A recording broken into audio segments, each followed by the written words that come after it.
We're going to clear the wait list for support by going direct to families with the funding. The province is overhauling its autism program in an attempt to clear a waiting list of 23,000 children. And garbage, cigarette butts, and vomit. Residents of this Toronto condo building are fed up with their messy neighbors. Good evening, I'm Mike Wise. It was a sloppy commute to and from work across the GTA today as the latest blast of winter weather hit the city. This time it wasn't snow, but ice and slush, making for a slow ride on the roads and the sidewalks. School buses were canceled in Toronto, schools closed altogether in Halton and Peel, with plenty of headaches for people passing through Pearson and Billy Bishop airports. With more on all of that, let's go to our Adrian Chung right now. Adrian, not looking too bad out there right now, but it was a different story earlier today. Yeah, Mike, you know, it's downright balmy out here. You don't even really need to wear a hat if you're not out for too long. But certainly we saw that freezing rain in the morning into the afternoon with a little bit of snow falling, and all of it made for a pretty messy commute heading home. Not even a fleet of plows all across Toronto could keep up. Nearly all day, the freezing rain kept falling, coating the roads, causing a full shutdown for schools in Halton and Peel region. There's a lot of dangerous drivers out there, and it is slippery conditions. So I'd rather them be home and safe.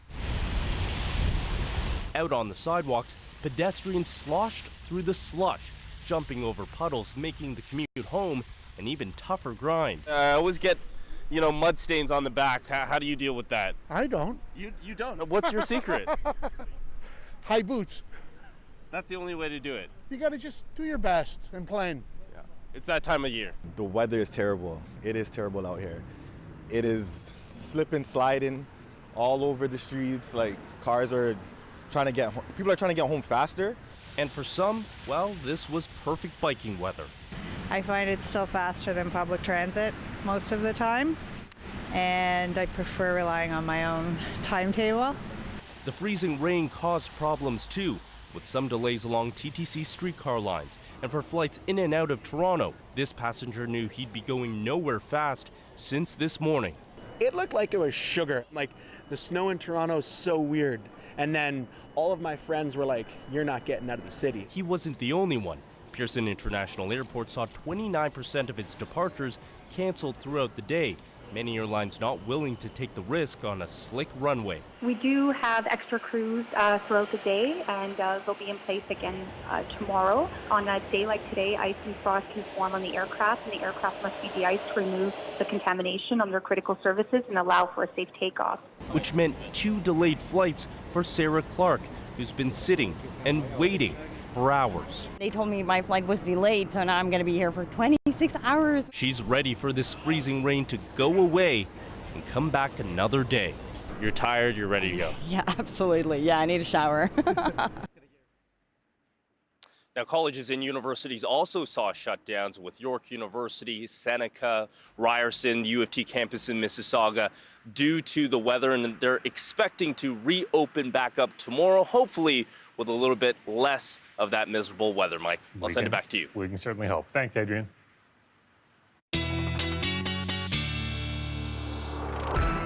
Nick Cernkovich is here with his first look at the forecast tonight. It's a messy day on the roads today, Nick, and still a chance we could see some more of this tomorrow. Yeah, most definitely, Mike. And I want to sort of break down for you exactly what's going on. When you look at the bigger picture, this is a look at the daytime highs. And what I've drawn in here is this warm front. And what happens is anybody that sits to the south of the warm front is above zero in this case. But just to the north of it, which is where we sat, we're below zero. Now the warm air rides up over the warm front and it falls as rain, but it hits the ground as freezing rain. Moving into tomorrow, we're looking at freezing rain and freezing drizzle right into the afternoon, about 3-4 p.m. And then it turns to rainfall and temperatures start to peak before they drop again. Next 24 hours looks like this, -3 degrees tonight. Again, the risk for some freezing drizzle tomorrow, and tomorrow afternoon we'll have details on that coming up. Okay, thanks, Nick. You bet. The PC government is overhauling the way autism treatment services are offered in Ontario. The hope is to clear a wait list of thousands within 18 months. We have 23,000 children today in Ontario that are languishing on a wait list, that have no hope. Their parents are frustrated. I cannot, in good conscience, as the minister responsible for children and youth, allow the Liberal program to continue. It's unfair, it's inequitable, and it's unsustainable. This is the best approach, and it's the most fair approach to ensure that every single child in Ontario with autism is protected and has a fighting chance to succeed. The investment in early diagnostic centres will be doubled under the new plan, and money will be offered directly to families. McLeod says this will be on a sliding scale. For instance, a child entering the program at age 2 would be eligible to receive up to $140,000 for treatment, while a child entering the program at age 7 would receive up to $55,000. That funding would cover treatment until the age of 18. That new cap on funding is supposed to make the system more equitable for parents and families, but some say it's not enough. Under the old system, a parent who got off that wait list was eligible for indefinite funding until their child turned 18. Now, children diagnosed later in life will get less money than those diagnosed at a younger age. Farah Morales sat down with one mother who is now worried that money will dry up for her son in as little as 2 years. Max, your hat. Put your hat away. Where does your hat go? Hi, I'm Maria Garrido, and I have a 4-year-old son, Max, who is the love of my life and has autism. I want ice cream. Very good. Max was diagnosed just around 2.5 years old. It took us 3 or 4 months to find a developmental pediatrician who would be comfortable enough in diagnosing Max. Max stopped saying words after 18 months. How long have you been on a wait list for treatment? I've been on the wait list for over 2 years, and our regional provider has told us that it'll be more 3 years. And that just broke my heart. So you listened to the announcement today from Minister McLeod about cutting down these waiting lists, making the system more equitable. What's your reaction to that? The message that I got from that announcement is that we want to make it equitable for all children to access therapy, but it's not fair to take funds away from kids that are already in therapy where they're making gains and have already waited for years. I love you. I love you. Can you do mwah? Thank you. I'm scared because once Max's name comes up on this list for help, he's gonna get a year or 2 of the help that he needs. And that's it. Because under this new program, our understanding is that children after 5 aren't gonna get much. But if I were to pay what I actually do need to do to pay for my son, you're looking at about $5,000 a month. So roughly maybe $60,000 to $70,000 a year. So how long would this funding, if you were to qualify for $140,000, last for his therapy? 2 years. He would get 2 years of the therapy that he needs. It's atrocious. The government is not listening to the full story. I think they rushed this. The government, for its part, says it believes this new system is the most fair and equitable. It plans to roll out the changes over the next 18 months. Farah Morales, CBC News, Toronto.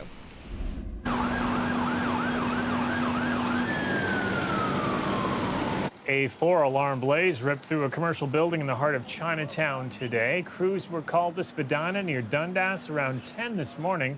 Now, at its peak, over 65 firefighters were on scene with 17 trucks. One firefighter was injured. The weather making for tough conditions for the crews. Just the volume of ice and sleet and snow on the ground is making it very, very slippery. So that, of course, is coating the rungs on the aerial ladders and ground ladders and all that type of thing. So it's another tough weather day for our crews for sure. The cause of the fire is still under investigation. But we are learning tonight what may have caused that fire that heavily damaged a recreation center in Scarborough last week. Fire marshal telling CBC News today it appears to have been accidental and may have been caused by an electrical short. The blaze broke out last Thursday at the Agincourt Recreation Center. It wasn't until Saturday that it was fully extinguished. No one was injured. There was extensive damage to the building, though. The rec center is one of Scarborough's busiest, with almost 3,000 registrations for its winter season.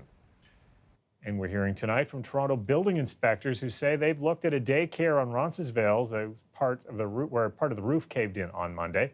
They say there's more inspections to be done, but there's no immediate risk to any of the children that go there. That's no reassurance, though, to the parents of one young girl who was injured when that ceiling came down. Chris Glover spoke with her family. During the day, 2.5-year-old Isla Hesh is generally still happy and playing. Scratched her face fairly badly, swollen eye. Like it's just sort of starting to open up again now. But at night, she's having trouble sleeping. She's been having nightmares at night as well. Like at night, she has, like the first night after it happened, she was talking about, parts falling. It's because Monday, while she slept, parts of a ceiling fell on her face. It happened inside this Roncesvalles daycare during nap time. Monday, police said 2 girls and a boy suffered minor injuries from a partial roof collapse. She has a few scratches, but nothing major. It could have been a lot worse. Parents and the media were told none of the kids were hurt seriously enough to go to hospital, but Isla's parents got a different call. It's pretty upsetting to hear that, our daughter was taken to the hospital immediately from the daycare. Isla's parents found her at St. Joseph's Hospital. And she's covered in, rubble and blood and dust and pretty upset. They were shocked to see the extent of their daughter's injuries. It's a mixture of being thankful that nothing worse happened, but still being horrified that, she is injured and you don't know how injured at that time, right? The 2.5-year-old didn't need stitches and is taking Advil for pain. But I think she's overall been fairly brave through it all. Like, she's doing well. But her parents are now speaking out to set the record straight. I think it's fair for the other parents to know what has happened. If they do know, then they can make an appropriate choice for themselves as to what to do next. I'm upset at perhaps the not being entirely truthful. Chris Glover, CBC News, Toronto. Still to come, imagine living in the shade of a much larger condo tower and being afraid of going outside. Residents are fed up with garbage, including vomit, landing on their balconies. Coming up, the disappointing answer residents are getting from the city.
Welcome back. It looks like Toronto's first bricks and mortar pot shop could be coming to a neighborhood that was no stranger to marijuana back in the 60s. An application has been filed with the province's Alcohol and Gaming Commission to have a retail cannabis store at 20 Cumberland Street, in the heart of Yorkville. 2 other applications have been filed for stores. One would be on Main Street in Brampton, the other on Lakeshore Road in St. Catharines. The commission is accepting public submissions on the locations until February 20th. First private pot stores are set to open April 1st. We'll look back at Yorkville's connection with cannabis a little later in our newscast. Residents of a St. Jamestown apartment building were without power today. This outage was pre-planned for a safety inspection. It was a proactive move by the city, prompted by what happened at other buildings managed by Wellesley Parliament Square. A fire, you'll recall, broke out at 650 Parliament last summer, forcing hundreds of residents from their home. And the burst pipe situation last month at 260 Wellesley left residents without power and water for days. The city tweeting last hour that some repairs need to be made on this building today, meaning 15 floors of that building are without heat tonight. And residents of a building near Richmond and Bay Streets are fed up with their neighbors, or rather, a building's worth of them. They live next to a 54-story condo and say they can't enjoy their balconies for fear of trash and even vomit raining down from the building above. What's more, as Lisa Shing tells us, they're almost powerless to stop the rowdy behavior. Pop cans, beer bottles, chicken bones. There are hundreds of items you would normally find in the trash and not here on the roof of a historic building.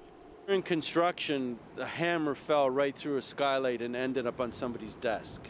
The century-old graphic arts building is rich in history. It was home to newspaper-turned-magazine Saturday Night Press. The group of 7 artists used the space. It's 5 stories tall and right next door to this 50-story condo. Residents there seem to be throwing their garbage and more off their balconies. This property manager at Graphic Arts took this video during a cleanup showing dozens of garbage bags, broken skylights, empty booze bottles, even one lodged in the roof. This doesn't seem to be an annoyance issue as much as it is a safety issue. One, it's a safety issue. The city planner should think of things like that in the future going forward with all the growth downtown, because it's a liability that he can't enjoy his terrace because people were aiming cigarette butts on his terrace. That terrace belongs to Richard Blundell, a longtime resident. So here we are, Lisa. The problem started a couple of years ago when the building went up next door. When people are having parties, they might actually vomit over the side. So I will have vomit on my terrace. And it's up to you to clean up. It's up to me to clean up. This is an extension of my home. And I want to enjoy this space. But he can't for fear of what will rain down from above. Anytime you're out here, you kind of have to be a little bit vigilant, right? Yes, you do. I mean, I do look up, honestly. When I'm out here, I look up and I think, oh my God, you know, is something going to come down. Fortunately, nothing has hit me. Several Graphic Arts residents tried to resolve the problem by going to the city and the building next door, but enforcement is tough. The culprits need to be caught in the act. You can obviously see that when you look up, it's next to impossible for me to identify which unit it has come from. I've called the city, I've called buildings, you know, you can't get nowhere. Now the building's built, there's really not too much you can do. The city says the issue is considered illegal dumping. The penalty is a $365 fine. You could also sue, but some lawyers say this isn't just a story about bad neighbors. If an object hits and injures someone, it could quickly become criminal. Lisa Shing, CBC News, Toronto. Well, we have had snow, ice, rain. What else is there? Well, you'd be surprised what we can expect this time tomorrow. Nick is back after the break.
The weather update is brought to you by Train Extreme Conditions Testing.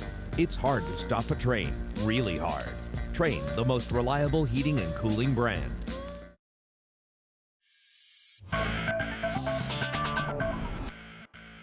Well, the Leafs hosting the Sens tonight for the Battle of Ontario, but fans taking time to pay tribute to Bob Cole tonight, calling his last regular season Leafs game in Toronto. Let's pick it up in the second, though. Sens up 2-1. They can't clear the zone. Andreas Johnson takes it and hoists it through a backhand. This ties the game. Then just moments later, Austin Matthews celebrates his contract extension with his 24th goal of the year. Just 2 minutes later, Mitch Marner connects with John Tavares to make it 4-2. But Ottawa wastes no time coming back in the third, once again tying the game. But Morgan Riley decides to take things into his own hands. He blazes up the ice with Zach Hyman, who plays the give and go. Riley finishes off the play. Toronto reclaims the lead, and they hold on to win 5-4.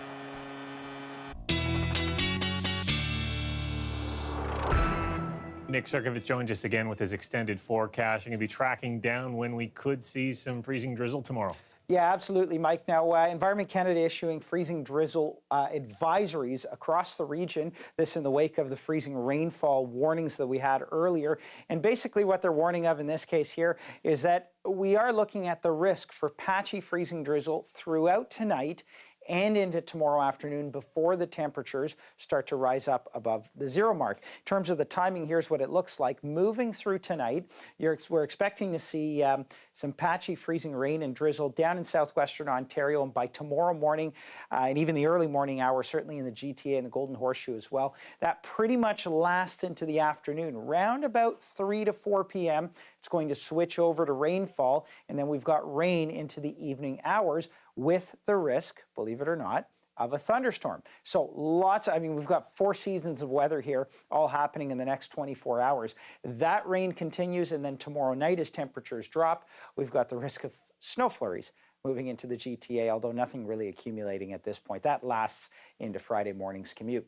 The other factor we've got here is the winds. Now, the winds through tonight are going to remain fairly calm, so some patchy mist and even some fog outside the GTA for tonight. Tomorrow, though, the winds begin to pick up out of the east initially, and then out of the south as we move through the late evening hours, and that's where I think we could see temperatures really peak, but it won't be till closer to about midnight. Gusty conditions into Friday. Here's a look at temperatures for southwestern Ontario. Fog, patchy freezing drizzle, and temperatures around the 0 degree mark for tonight. For tomorrow, we're looking at highs of about 10 degrees, believe it or not. A little cooler, though, as you move around the Golden Horseshoe there. As temperatures hover around -3 for tonight with that freezing drizzle. And tomorrow, highs of about 2, 3, 4 degrees. And evening thunderstorms are possible, a few of them anyway. As we move through the forecast, Friday, -2 degrees. Temperatures dropping through the day, -5 on Saturday, Sunday, -4. Bit of a recovery as we head through Monday at -2. Mike. What a busy 24 hours in weather. Oh, tell me about it. Thanks a lot, Nick. You bet.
Earlier in our newscast, we told you about the possibility of pot legally returning to Yorkville, with an application being made to open a bricks and mortar cannabis store on Cumberland. So that gave us the idea to dig into the CBC archives. We're going to take you back to the year 1967, when Yorkville was hippie central and pot was top of mind. Yorkville is the most fantastic place. It's beautiful. It is beautiful. This is heaven. See much evidence of marijuana down here? Well, yes. Definitely. There's a hell of a lot of marijuana floating around. Think this is good? Look, marijuana hasn't been proved medically to be harmful, so why not have it? I mean, if people want to take it, it's their life. Well, that same year, CBC visited a new store in Yorkville, not a pot shop, but pretty close. Take a look. Yorkville's newest boutique. It could be a dope fiend's idea of a dream come true. Gandalf's is Canada's first psychedelicatessen, or as the hippies and trippies around here call it, a head shop. Its specialties are the products designed to take along on a trip, whether the vehicle be marijuana, banana skins, or LSD. People think it's, an opium selling place or something. That's not true at all. It's just a psychedelic shop. There's nothing wrong with that. Well, what would you smoke in this pipe? It looks like it's a marijuana pipe. Well, quite frankly, it probably would be used by some people as a marijuana pipe. I know I wouldn't use that. I understand this is a supercharger? That's right, a supercharger. What is this used for? Well, that's another way of smoking marijuana, and it's for super smoking, you might say. Hippy dippy. You can find these videos and more on our archives websites. That is cbc.ca/archives. Whatever happened to the psychedelicatessen? Well, one man who was in our archives will be on cue tomorrow. Sting is talking to Tom Power about starring in his musical The Last Ship, which starts performances in just a few days at the Princess of Wales Theatre. You can catch that tomorrow morning at 10 a.m. on CBC Radio 1. That's our newscast for tonight. I'll see you back here tomorrow night at 11. Good night.